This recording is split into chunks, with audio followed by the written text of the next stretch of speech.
similar to what Bikash is mentioning, the tools that he has in place, that reduces the burden on the IT organizations. It allows them to provide that information to the third-party risk management programs. And what I've been seeing across the industry, customers, vendors are going through a lot more scrutiny. So the customers have to show to the customers have to show that sorry, the vendors have to show to their customers the different measures that they put in place. You can't just do business with other companies nowadays without providing some of that evidence that you have the right security posture in place. So anything that can automate that, anything that can show that, hey, we have continuous security scanning on our environment. Here's our exposure. Here's our external threat attack or our attack surface, and that we've scanned it and we've put the appropriate measures in place. So so one of the big drivers that we're seeing, in addition to regulators, is that customer-vendor relationship, that vendor management relationship. So onboarding, offboarding customers, working with other vendors, that is, you need to provide some kind of security. Before it was a MSA, you sign, you do business with someone. Now it's show me that you have a good security posture or we can connect to your environment. And providing that evidence to all your vendors or your customers, depending on the relationship, is a challenge. So I would definitely leverage a SaaS solution to provide me with that evidence that we've continuously have that program in place.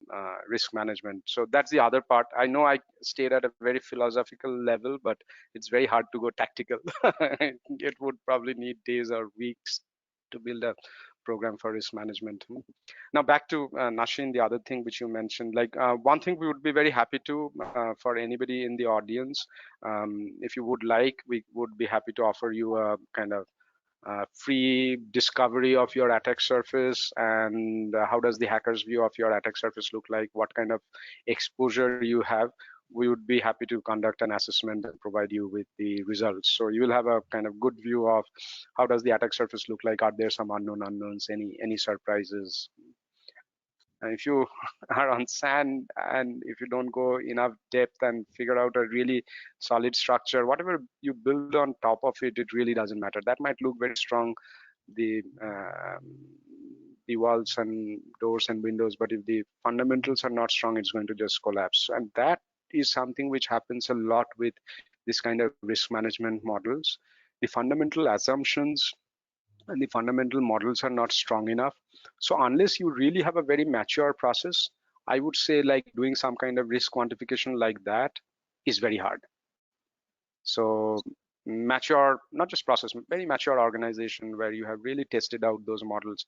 And there are a lot of organizations who does it decently well, like any underwriter for insurance, they have to build a very strong model, otherwise their company is at stake, right? Like they have built certain things, but even they know that their assumptions has to be tested over a period of time. When you do insurance for people's life insurance, they have data for like 50, 60 years or even more. For this, it's new. So, but they know the risk, they've spent adequate time. So if you do not have very high maturity, going that route is not very helpful. So that's one thing which I wanted to mention. Then what is the other way to solve this? I think a better way or an easier way in certain ways, which could also be more practical and more useful, is to look at it from the perspective of adversary. Go and look at Verizon DBIR and see what kind of attacks the bad guys are doing which are causing breaches.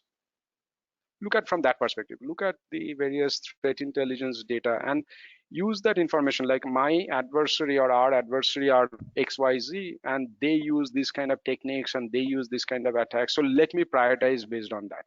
So definitely you can prioritize your assets. That's much easier. If you know the assets, you can prioritize, you know which has got high value